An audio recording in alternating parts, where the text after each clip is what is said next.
तो आदाब, नमस्कार, गुड इवनिंग, सत श्री अकाल। एक बार फिर आप तमाम लोगों का स्वागत है क्राइम तक की कहानी के इस एपिसोड पे। उम्मीद है पूरी फैमिली अच्छी होगी, अपना ख्याल रख रही होगी। सबसे पहले माफ़ी, लास्ट सैटरडे कहानी नहीं थी क्योंकि मैं ट्रैवल कर रहा था आप ही लोगों की वजह से, नई नई कहानियों को ढूंढने के लिए।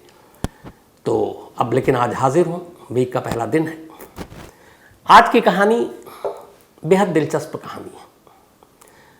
आपको फिल्म याद होगी एक शोले, कर्मा, और भी ऐसी कई फिल्में हैं।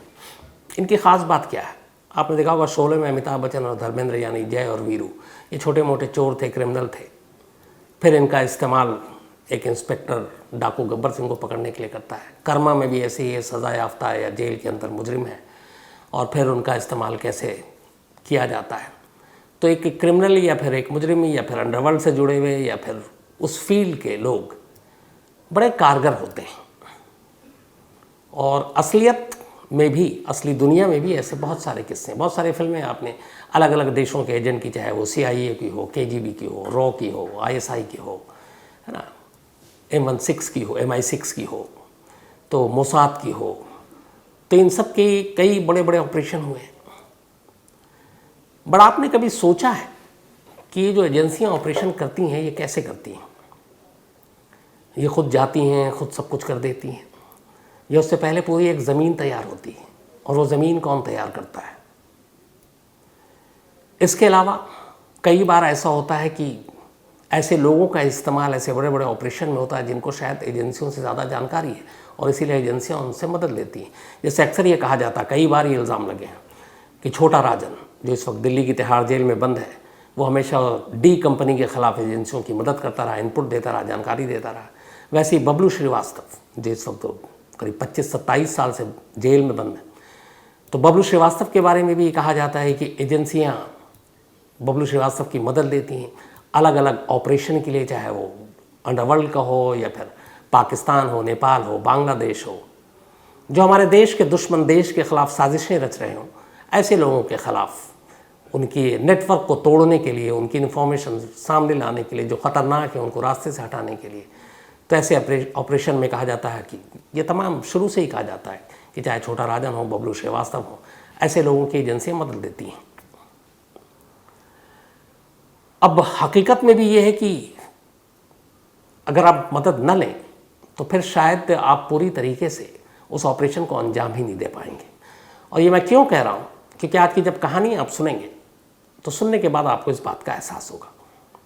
हाफिज़ सईद, आप सभी को पता है, बैन लश्कर-ए-तैयबा संगठन, हिंदुस्तान के ख़िलाफ़ हमेशा जो हाफिज़ सईद जहर उगलता रहता है, हिंदुस्तान के ख़िलाफ़ बहुत सारे ऑपरेशन चलाए। 2008 मुंबई अटैक, जिसमें 160 से ज़्यादा लोग मारे गए, और भी ऐसे बहुत सारे हमले, फ़िदाईन हमले देश के अंदर। तो Hafiz Saeed most wanted India के लिए, और हाफिज़ सईद के बारे में पता है कि वो पाकिस्तान में इस वक्त शायद कोट लखपत जेल में बंद है। तो ऐसे तमाम लोगों को, चाहे डी कंपनी दाऊद इब्राहिम हो या फिर आपके अजहर मसूद हो, या और जो भी ऐसे नाम जो हिंदुस्तान के दुश्मन, हिंदुस्तान के ख़िलाफ़ साजिशें रचे, ऐसे लोगों के नेटवर्क को तोड़ने, उन्हें रास्ते से हटाने के लिए कई बार ऑपरेशन तैयार किए जाते हैं, ऑपरेशन को अंजाम दिए जाते हैं। कुछ बार कामयाबी मिलती है, कुछ बार नहीं मिलती है। 2020 की बात है, कोरोना ने अभी दस्तक भी नहीं दी थी, क्योंकि दी थी लेकिन उस वक्त तक चीन में था और बाकी दुनिया को लगा कि हमारा तो मसला है नहीं, सरदर्द है नहीं। लेकिन उसी दौर की बात है, ये एक प्लान बना एक एजेंसियों के थ्रू कि हाफिज़ सईद को मारा जाए। और हाफिज़ सईद उस वक्त गिरफ्तार हुआ था। पाकिस्तान ने दुनिया को धोखा देने के लिए दिखाया था कि वो जेल के अंदर है, लेकिन हाफिज़ सईद जेल के अंदर नहीं था। तो बहुत सारी आर्थिक सैंक्शन, पाबंदियां भी थी, जिसको लेकर के टेररिज्म के ख़िलाफ़ एक्शन नहीं लेगा पाकिस्तान तो उसके ख़िलाफ़ कार्रवाई की जाए, सारी चीज़ें चल रही थी। तो उसी दौरान में यह तय हुआ कि हाफिज़ सईद, जो कि हिंदुस्तान के ख़िलाफ़ इतने सारे ऑपरेशन को अंजाम दे चुका है, उसके ख़िलाफ़ ऑपरेशन चला जाए उसे मारने के लिए। अब कैसे होगा? तो यहीं से ये पूरी कहानी शुरू होती है। 2020 दुबई की बात है। अब दुबई में बहुत सारे अलग अलग लोग हैं, आपको पता है, अंडरवर्ल्ड के भी हैं, अलग अलग जो पाकिस्तान के अंदर बैठे आतंकी संगठन, उनके लोग भी हैं।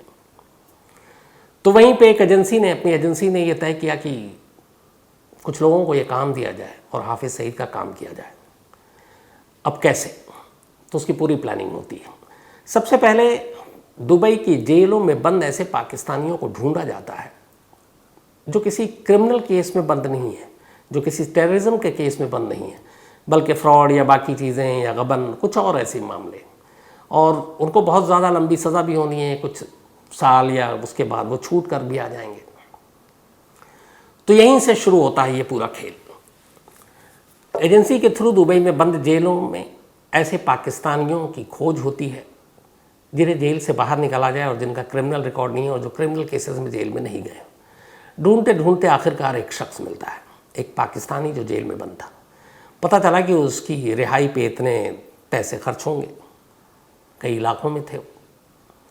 अब एक पाकिस्तानी शहरी ही बनकर दुबई में उस बंदे से जेल में मुलाकात करता है जो पाकिस्तानी और जेल में बंद है दुबई के। उसका कहता है कि तुम्हें हम जेल से बाहर निकालेंगे।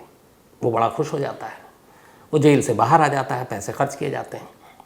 अब जेल से बाहर आने के बाद वो एहसान तले दबा हुआ है। फिर उसे थोड़ा वक्त देने के बाद कहा जाता है कि अच्छा अब तुम एक काम करो, तुम पाकिस्तान लौटो और पाकिस्तान में जाकर तुम अपना बिजनेस शुरू करो।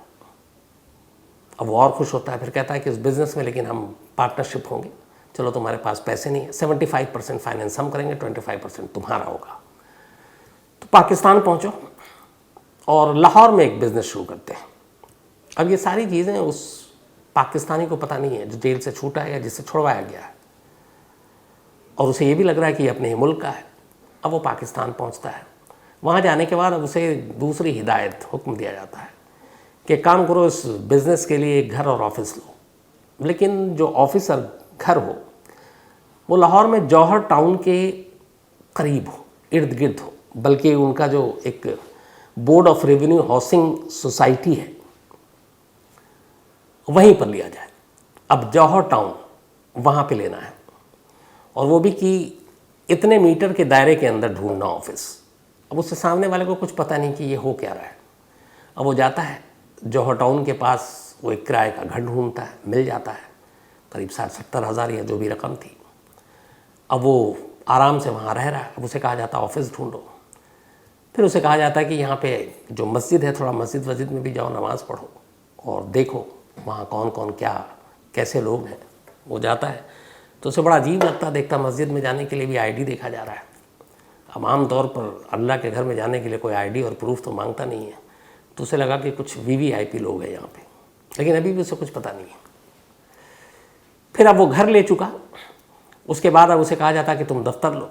तो वो एक दफ्तर लेता है, कहा जाता है कि कुछ ऊपरी मंजिल पे लो। अब वो ऊपरी मंजिल पे एक दफ्तर भी ले लेता है किराए पर। अब उसे ये भी कहा जाता है कि देखो अब कंस्ट्रक्शन का एक बिज़नेस शुरू करेंगे, पैसे हम तुम्हें दे रहे हैं, भेज रहे हैं, लेकिन बीच बीच में हमारे लोग देखने के लिए आएंगे कि बिज़नेस कैसा चल रहा है, ठीक ठाक तुम चला रहे हो कि नहीं, कितना प्रॉफिट हो रहा है, हिसाब किताब बराबर है कि नहीं। तो हमारे लोग आएंगे और रहेंगे और ये तुम्हारा बिज़नेस को चेक भी करेंगे। तो उसने कहा कभी भी आ सकते हैं, कोई इशू नहीं है। तब उसे पैसे दिए गए, घर ले चुका था, दफ्तर ले लिया उसने एक बड़ा सा। अब उसके बाद कंस्ट्रक्शन का बिज़नेस शुरू हो गया, कुछ आसपास के कॉन्ट्रैक्ट भी मिले। अब ये काम चल रहा है, ये बात 2020 की बता रहा हूँ आपको। अब ये सब कुछ काम चल रहा है और अचानक फिर एक रोज़ उसे काम मिलता है। ये काम था E116 जौहर टाउन के एक घर का। E116 नंबर घर जौहर टाउन में, किसी और का नहीं, बैंड लश्कर तैयबा के चीफ हाफिज सईद का था। कुछ रंग रोगन, पेंट, कुछ टूट फूट, प्लास्टर, ये काम कराना था। अब वो बंदा जाता है, ये सब कुछ करता है। इसके बाद वहीं से थोड़ी दूरी पर एक 6 मंजिला इमारत, वहाँ का भी उसे काम मिलता है। अब वो 6 मंजिला इमारत खाली है क्योंकि उसमें कंस्ट्रक्शन का काम होना, जब काम कंप्लीट हो जाएगा तब लोग रहने आएंगे। तो ये और भी बेहतर था, खाली इमारत में सब कुछ काम चल रहा है, सब कुछ ठीक ठाक चल रहा है। अब उस शख्स को ये सब कुछ पता नहीं है, जो पाकिस्तानी है, जिसे जेल से छुड़ा कर लाया गया है, उसे अच्छा खासा पैसे दे दिए गए, फाइनेंस हो रहा है, और उसे मालूम ही नहीं है कि क्या होना है, ये सब क्यों है। बट उसे ये था कि चलो अपने मुल्क का एक बंदा मदद कर रहा है। असल में उसे इसलिए सब कुछ नहीं बताया गया था कि कल को कोई ऐसा हादसा हो जाए, पुलिस या हाफिज सईद के ही लोग उसे पकड़ लें, तो कुछ बता ही ना पाए। क्यों? क्योंकि उसे तो कुछ पता ही नहीं है कि करना क्या है।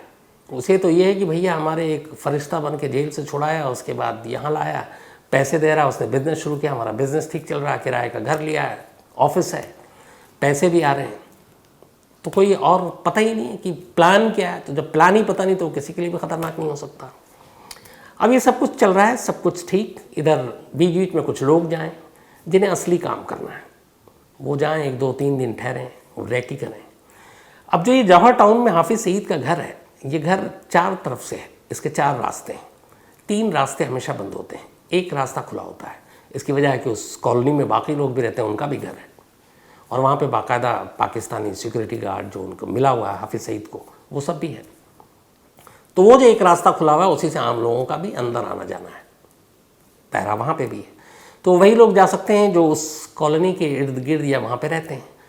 और यही वजह थी कि इस शख्स से कहा गया था कि तुम जो घर लोगे वो इसी जौहर टाउन की इस कॉलोनी में लोगे, यानी कि जहाँ पे हाफिज़ सईद रहता है। अब वो एक पाकिस्तानी था, क्लीन था, क्रिमिनल रिकॉर्ड नहीं था, इसलिए कोई शक की भी बात नहीं थी। और अब चूँकि वो वहाँ आ गया तो आराम से अब वो गाड़ी से हाफिज़ सईद के घर से गुजर सकता है। तो ये सारी चीज़ें हो गई, सब कुछ चल रहा है, रेकी हो रही है। अब ये काम करना है तो उसके लिए कैसे?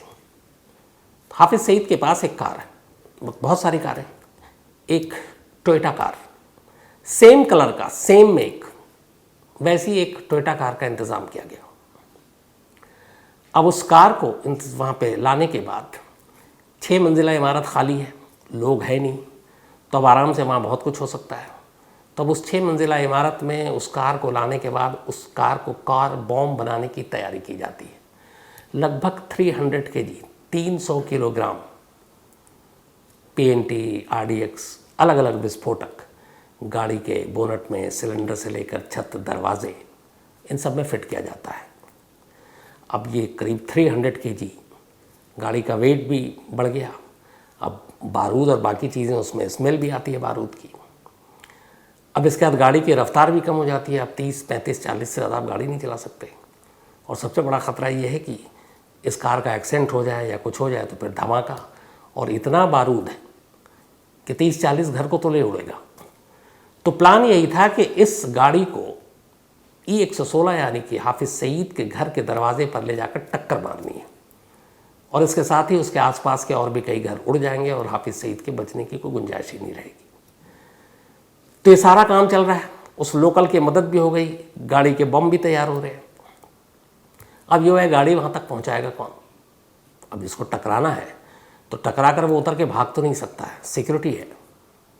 तो ये काम वही कर सकता है जिसको मरना है, यानी कि फ़िदाइन, यानी कि जो ह्यूमन बॉम्ब भी हम कहते हैं, ऐसे। अब ऐसे लोग कहाँ मिलेंगे? तो अब इसकी भी प्लानिंग होती है। अफ़गानिस्तान में एक जगह, एक कैंप है जहाँ ह्यूमन बॉम्ब तैयार किए जाते हैं। ये कहानी मैंने पहले सुनाई है कई बार।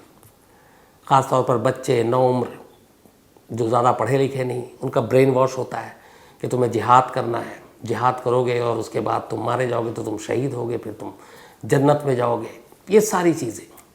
तो वहाँ बाकायदा तैयार किया जाता है, और वहाँ जाकर कोई भी जिहाद के नाम पर, जैसे आप भेड़, बकरी, मुर्गे ख़रीदते हैं, वहाँ से आप उठाइए और एक ह्यूमन बॉम्ब को पैसे पे कीजिए और ले जाइए। और उसे कुछ पता नहीं है, उसको सिर्फ एक है कि उसको सिखाया ही गया है कि बस मुझे हुक्म मिलेगा और ये बटन दबाना है, या गाड़ी जो है या कार कहीं ले जाकर टक्कर मारनी है और ख़त्म, मुझे मर जाना है। इस तरीके का ब्रेन वॉश होता है। लेकिन अब इसमें इशू ये है कि अफ़गानिस्तान से इस ऐसे एक ह्यूमन बॉम्ब को ख़रीद लिया गया, अब उसे लाहौर तक भी पहुंचा दिया गया। अब ऐसे ह्यूमन बॉम्ब को ज़्यादा दिनों तक रखना अपने आप में बड़ा जोखिम भरा काम होता है। उसकी वजह है, अगर जहाँ आपने रखा है वहाँ का माहौल अलग है, जो उसको पढ़ाया गया है जिहाद के बारे में, तो अगर मान लीजिए वहाँ टीवी है, उसने टीवी पे प्रोग्राम देखने शुरू कर दिए, अखबार है, अगर वो पढ़ा लिखा है और वो पढ़ रहा है, उसकी खबरें हो गई, कुछ फैमिली के लोग हैं, बच्चे हैं, हस्बैंड वाइफ हैं, उनकी ज़िंदगी उसने देख ली। मतलब एक ज़िंदगी, आम ज़िंदगी हम जो जीते हैं 24 घंटे, अगर उन चीज़ों का एहसास उसे हो गया कि रिश्ते क्या होते हैं, माँ बाप क्या होता है, पति पत्नी, बच्चे क्या होते हैं, एंटरटेनमेंट क्या होता है, टीवी क्या होता है, मैच क्या होता है, तो कहते हैं कि फिर उसको जो पढ़ाया गया है वो अपने उस मकसद से भटक जाएगा, फिर वो एक ह्यूमन बॉम्ब नहीं रहेगा, और हो सकता है वो बदल जाए, फिर वो मरने मारने का इरादा छोड़ दे। तो अब ऐसे एक ह्यूमन बॉम्ब को लाना, उसके बाद एक जगह रखना ज़्यादा दिनों तक, वो बड़ा रिस्की काम है। इसलिए कि अगर ज़रा सा भी उसका माइंड बदल गया तो पूरा ऑपरेशन ख़त्म। तो इसीलिए ध्यान रखा जाता है कि जिस जगह उसको रखा गया वहाँ एक तो टीवी ना हो, जो लोग उसको खाना दे रहे हैं या बात कर रहे हैं वो सब ऐसे लोग हों जो सिर्फ़ और सिर्फ एक ही बात करें, और वो है जिहाद की, और कोई दुनिया के मसले की कोई बात ही ना करें, ताकि उसका ध्यान एक सेकंड के लिए भी डाइवर्ट ना हो सके। उसे हर वक्त एक ही चीज़ बताया जाए, एक ही चीज़ पढ़ाया जाए, और वही है कि जो तुम करने जा रहे हो वो तुम मतलब इस्लाम के नाम पे करने जा रहे हो, तुम जिहाद करने जा रहे हो, फिर तुम्हें जन्नत मिलेगी। तो ये पूरी अफ़गानिस्तान में एक कैंप है जहाँ पे इस तरह के ह्यूमन बॉम्ब की ट्रेनिंग होती है, और जिसको बहुत सारे लोग जिनका यूज़ करते हैं। तो अब एक इस्तेमाल वहाँ से भी हो गया, अब उसे भी लाहौर पहुँचा दिया गया। अब इधर रैकी भी चल रही है सब कुछ। ये जो बंदा है जिसको वहाँ पे घर वर लेकर दिया गया, जो पाकिस्तानी है, अब उससे ये भी कहा गया कि एक काम करो, तुम वहाँ पे जो पुलिस और बैरिकेड्स पे सब रहते हैं उनसे धीरे धीरे दोस्ती करो, आते जाते सलाम करो, हालचाल पूछो। फिर एक और काम करो, अपने घर पे बिना किसी मकसद के, मतलब ओकेज़न तुम पैदा करो कि आज मेरा जन्मदिन है, सालगिरह है, आज मेरे बच्चे का सालगिरह, आज मेरी बीवी का सालगिरह, आज हमारी एनिवर्सरी है, आज मुझे अपने कारोबार में इतना फ़ायदा हुआ है, प्रॉफिट मिला है, आज एक अच्छी खबर आई है मेरे ख़ानदान में, आज मेरे अब्बू का ये हो गया, अम्मी का ये हो गया। तो हर हफ्ते 15 दिन में कोई ना कोई एक बहाना ढूंढ के एक घर में फंक्शन रखो, एक पार्टी रखो, बिरयानी खिलाओ, कौरमा खिलाओ, कबाब खिलाओ, और उससे तुम घुलो मिलोगे, तो आने जाने में प्रॉब्लम नहीं होगी। अब उसे ये भी है कि उसे कुछ पता तो है नहीं करना क्या है, तो अब उससे कहा जा रहा है कि ये सब इसलिए है कि ताकि हमारे बिजनेस पे भी ठीक ठाक असर पड़े इसका। अब वो ये इधर ये भी हो रहा है। अब ये जो शख्स है जो पाकिस्तान में बैठा हुआ, अब कार में वो सारी चीज़ें अब तैयारी होनी है, अब उससे ये कहा जाता है कि इसको तो बताना ज़रूरी है, क्योंकि ये कार बॉम्ब बन रहा है और ये बाकी चीज़ें, तो इससे पता चल जाएगा। तो फिर उससे पहले अब कैसे बताया जाए। तब एक रोज़ मौका देख के उससे कहा जाता है, जो हैंडलर है, जिससे ही वो, जिसने सब पैसे दिए, जो उसे लगता है बात कर रहा है, तो एक दिन वो उससे कहता है कि तुम्हें 26/11 मुंबई हमला याद है? उसने बोला हाँ। अब वो पाकिस्तानी है तो कहता है हाँ, हाफिज़ सईद कौम के हीरो हैं, क्योंकि उसे लग रहा है कि वो एक दूसरा पाकिस्तानी से बात कर रहा है। तो उसने कहा वो ठीक है, लेकिन तुम्हें पता है उस हमले में एक इजरायली फैमिली मारी गई थी? बोला अच्छा। बोला हाँ जानता हूँ। तो उसने कहा कि उस इजरायली फैमिली जो मारी गई है, इजराइल के लोग, एक बहुत अमीर आदमी है वो, तो उसने फिर बताया कि तुम्हें पता है मोसाद वसाद छोड़ते नहीं हैं, तो वो इसराइल की जो फैमिली मारी गई उसका बदला लेना चाहते हैं हाफिज़ सईद से। तो बोला क्या करना होगा? तो बोला हाफिज़ सईद को मारना चाहते हैं और बदले में इतने पैसे देने की बात की है उन्होंने कि तुम सोच भी नहीं सकते। मतलब उस वक्त पाकिस्तानी करेंसी में 10 करोड़ रुपए, सीधे बोलो, बट मारना है। अब उसके मन में लालच भी आया, पर उसने कहा कि मैं मारूंगा फिर तो यहाँ फंस जाऊँगा। तो उसने कहा नहीं, जो हमें फाइनेंस कर रहा है, जो मेन शख्स है हमारा, वो भी पाकिस्तानी है लेकिन टर्की में है, तो वो तुम्हारी पूरी फैमिली को टर्की शिफ्ट कर देगा, इंक्लूडिंग तुम्हें। किसी तरह धीरे धीरे वो कन्विंस हो गया। उसने कहा ठीक है, इतने पैसे मिल रहे हैं। अब इसी दौरान में कोरोना आ गया, ये सब कुछ चल रहा है। अब वो जो दुबई से फ़ोन कर रहा है इस पाकिस्तानी को, जो हैंडलर है, जिसका ऑफिस खुलवाया, जिसके बिजनेस खुलवाया, वो ईद आने वाला होता है 2021 में, और 2021 में जो ईद थी वो 13 मई की थी, 13 मई 2021, 13 मई को ईद थी। अब वो अचानक कहता है कि मुझे एक दिन के लिए घर जाना है। अब वो पाकिस्तानी नहीं है, अब एक दिन के लिए उसे घर जाना है। तो जो ये ऑपरेशन के पीछे वो शख्स कहता है कि अभी मत जाओ, इतने पैसे खर्च हो चुके हैं, ऑपरेशन नज़दीक है और कोरोना भी है, ट्रैवल करोगे, आओगे जाओगे, बड़ा मुश्किल हो जाएगा। उसने कहा नहीं, बस ईद है, मना कर चलाऊँगा। अब वो ये ज़िद करके एक दिन के लिए घर आ जाता है। घर आने के बाद अचानक उसे बुखार चढ़ जाता है, उसको हॉस्पिटल ले जाते हैं, कोरोना टेस्ट होता है, वो पॉजिटिव पाया जाता है। अब पॉजिटिव होने के बाद इधर ये है कि उसे वापस दुबई भेजना है, लेकिन इधर कोरोना है, कैसे भेजे? अजीब हालत। अब पूरा उधर ऑपरेशन उसी के ऊपर डिपेंडेंट है, क्योंकि यही हैंडल कर रहा है फ़ोन पर। अब इधर अचानक ऐसा होता है कि इस कोरोना की वजह से एक दिन उसकी मौत हो जाती है। अब मौत हो गई तो बहुत बड़ा झटका लगा इस ऑपरेशन को, इसलिए कि अब तक लगातार महीनों से वही शख्स उसको पैसे भेज रहा, फ़ोन पे, फेस टाइम पे उससे बात कर रहा है, वो उसका चेहरा भी मालूम है, और उसके तमाम कई दोस्तों से भी वो बात करता है, वो उसे भी जानता है। अब इधर उसकी मौत हो गई, अब क्या किया जाए? अब जो जिसकी मौत हुई उसे जो हैंडल कर रहा है अपना एजेंसी का, वो उसे कहता है कि अब तुम डायरेक्ट बात करो। तो बोला कि पता नहीं मानेगा नहीं मानेगा। तब इसने फ़ोन किया और उसने कहा कि सुनो, वो जो बात हो रही थी उनको कोरोना हो गया है, तो हॉस्पिटल में एडमिट है और अभी इसलिए तुमसे बात नहीं हो पाएगी, तो जैसे ही ठीक होंगे तुमसे बात होगी, लेकिन तुम अपना काम जारी रखो। उसने कहा ठीक है। लेकिन फिर अचानक एक दिन और फ़ोन किया तो उसने कहा कि हमें तो ये पता चला है कि उनका फौत हो गया, मतलब मौत हो गई, और आप कह रहे हैं कि वो हॉस्पिटल में। फिर उसने कहा हमने इसलिए नहीं बताया कि तुम्हें थोड़ा ज़्यादा अफसोस होगा। अच्छा, इत्तेफाक से वो बंदा जो पाकिस्तान में था, जिसको सारी चीज़ें करवाई जा रही थी, वो डी कंपनी और बाकी लोगों से भी बात करता था, उन्हें भी जानता था। अब उसे लगा कि ये मर गया, अब उसके साथ उसकी जगह कौन बात करे?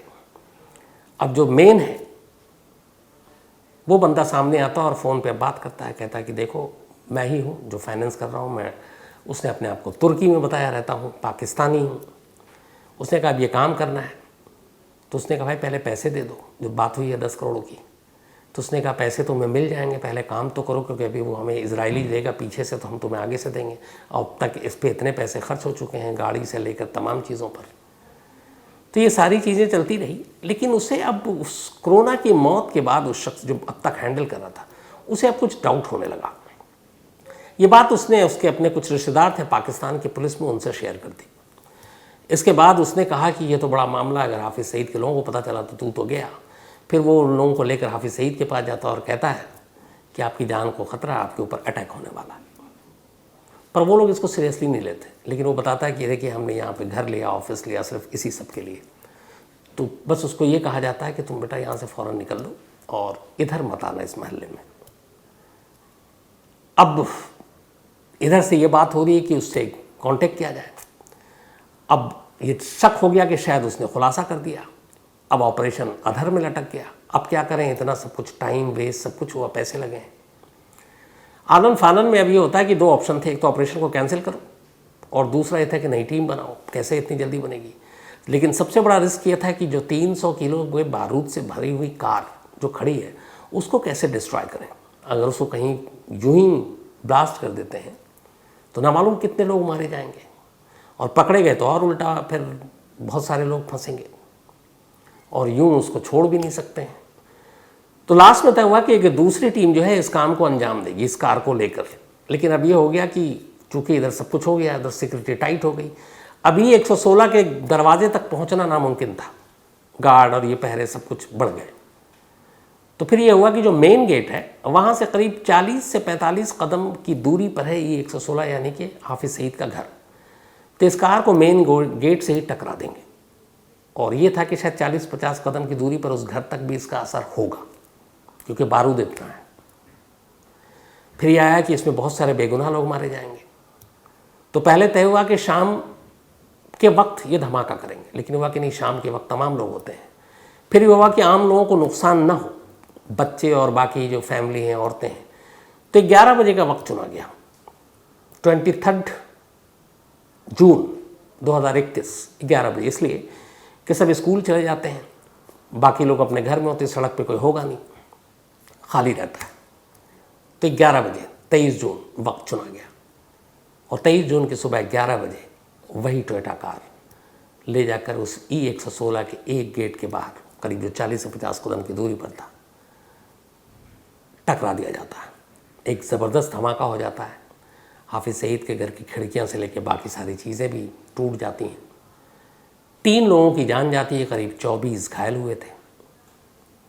और इसके बाद कहते हैं कि हाफिज़ सईद को शायद दिल का दौरा भी पड़ा था इस धमाके, और ये सोच कर कि घर तक यह हमला जानलेवा हो सकता है, उसने कभी सोचा नहीं था।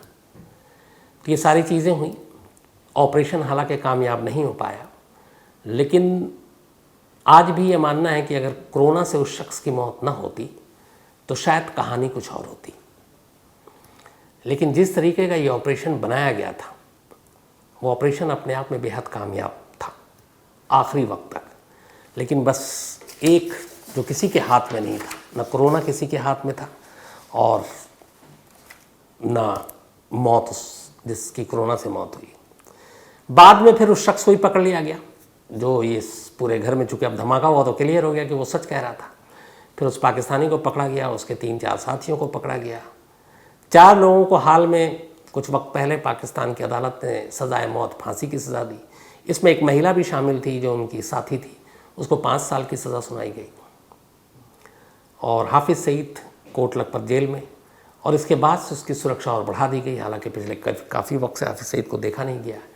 और ये भी कहते हैं कि इस ऑपरेशन के बाद से वो ज़्यादातर छुप कर रहने लगा। फिर उसके बेटे तलहा सईद के ऊपर भी हमला हुआ, वो भी एजेंसी ने कराया था। वो कहानी फिर कभी। तो ये थी एक ऑपरेशन की कहानी, और इस कहानी से बहुत सारी चीज़ें जानने को मिलती है कि कैसे ये सारी तैयारी होती। कोई भी एजेंसी जब ऑपरेशन करती है, जो आखिरी में जिनको काम पूरा करना होता है वो आखिरी में जाते हैं। ज़मीन तैयार करना, फील्डिंग लगाने वाले लोग अलग होते हैं और वो सब अलग अलग होते हैं। कोई भी कहीं भी बैठ कर, मतलब ये एक तरह से ये देखें तो एक पूरी फिल्म की कहानी की तरह एक स्क्रिप्ट पहले लिखी जाती है। कैसे क्या होगा, घर की दूरी कितनी होगी, कौन कहाँ रहेगा, किन लोगों को उठाना है, पकड़ना है। अब जैसे इसी प्लानिंग में कैसे लोगों को पहले जेल से छुड़ाना है, फिर उसमें ये भी ख्याल रखना है कि इसका कोई क्रिमिनल रिकॉर्ड ना हो, ताकि अगर वो पाकिस्तान पहुँचे तो ऑलरेडी क्रिमिनल रिकॉर्ड है तो वो फंस जाएगा, पकड़ा जाएगा। बेदाग हो, वाइट कॉलर या फिर किसी झगड़े में या किसी का गबन करने के मामले में गया तो वो हल्का फुल्का जुर्म है, तो कोई ध्यान नहीं देता है। उसे ये नहीं बताना है कि तुमको करना क्या है, बस ये है कि बिज़नेस करना। उसे आखिर तक पता नहीं होता कि वो क्या कर रहा है, वो ट्रैप में आ चुका है।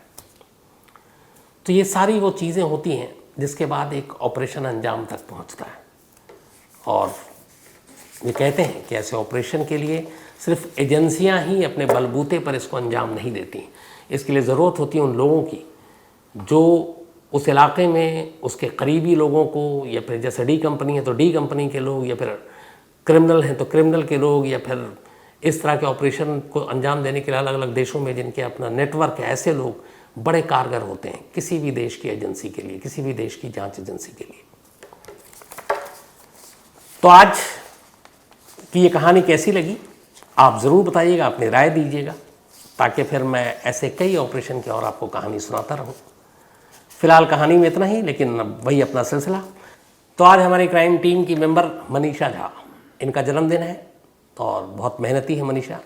तो हैप्पी बर्थडे मनीषा, हमेशा अच्छी रहो, जो तुम चाहती हो वो ज़रूर मिले, जल्दी तुम्हारी शादी हो, यही दुआएं हैं पूरी टीम की तरफ से। इसके अलावा आकाशदीप गिल, इनका भी आज जन्मदिन है, तो हैप्पी बर्थडे आकाश। और मोहम्मद, बल्कि ये आकाशदीप गिल के इस जन्मदिन की बधाई के लिए भेजा है मिलन प्रीत जी ने, और ये उनके हस्बैंड हैं, कनाडा में रहते हैं। तो मिलन जी आपकी फरमाइश पूरी, और आकाशदीप जी आपको बहुत बहुत आपके जन्मदिन की बधाई। साथ ही उज्ज्वल रज्जा, इनका भी आज जन्मदिन है, तो हैप्पी बर्थडे उज्ज्वल। और श्रुति ने भेजा पटना से। इसके अलावा सना खिलजी, इनका भी आज जन्मदिन है, तो हैप्पी बर्थडे सना। और ए खिलजी ने भेजा है, इनके पिता हैं, इनके डैड हैं, संडे को इनका बर्थडे था, तो belated happy birthday. Sanjay Sahu का भी जन्मदिन है, तो हैप्पी बर्थडे संजय। और गुड्डू साहू ने भेजा है, 5 नवंबर को इनका जन्मदिन था। साथ ही सनी दीपक कुमार, इनका भी 5 नवंबर को था, तो बिलेटेड हैप्पी बर्थडे सनी। इसरार अहमद, इनका भी 5 नवंबर को था, तो हैप्पी बर्थडे इसरार साहब, आपको जन्मदिन का मुबारक बहुत बहुत। शिशिर, इनका भी आज जन्मदिन है, तो हैप्पी बर्थडे शिशिर साहब। और राधिका और छनिया नेपाली, इन्होंने भेजा, ये इनके पेरेंट्स हैं। साथ ही अनिमेश कुमार जी की पत्नी प्रिया वर्मा, इनका भी आज जन्मदिन है, तो हैप्पी बर्थडे प्रिया जी। और thank you Animesh ji mail भेजने के लिए, बल्कि इनका बर्थडे 6 नवंबर बिलेटेड हैप्पी बर्थडे कल था, और ये ITBP में काम करते हैं अनिमेश कुमार जी। कपिल कर्पूरन, इनका भी जन्मदिन है, तो हैप्पी बर्थडे कपिल। और चंचल शॉ ने भेजा है दुबई से। साथ ही रुषा चौधरी, इनका भी आज जन्मदिन है, तो हैप्पी बर्थडे रुषा। और देबाशीष चौधरी जी ने भेजा है। इसके अलावा नयन कुमार पटेल ने कहानी की फरमाइश की है। देवी दत्त आचार्य जी ने कहानी की फरमाइश की है, उड़ीसा की ये कहानी है, जल्दी सुनाता हूँ। साथ ही आशीष मेहरा ने कहानी की फरमाइश की है। जोईता दत्ता ने एक कहानी की फरमाइश की है। रवि शंकर ने भी एक कहानी की फरमाइश की है। अस्मा नाज, ये पाकिस्तान से हैं और इन्होंने भी एक कहानी की फरमाइश की है और इन्होंने कहा कि आपकी फैमिली की पिक्चर डालें, तो वह बहुत कम डालता हूँ लेकिन सोशल मीडिया पर शायद है।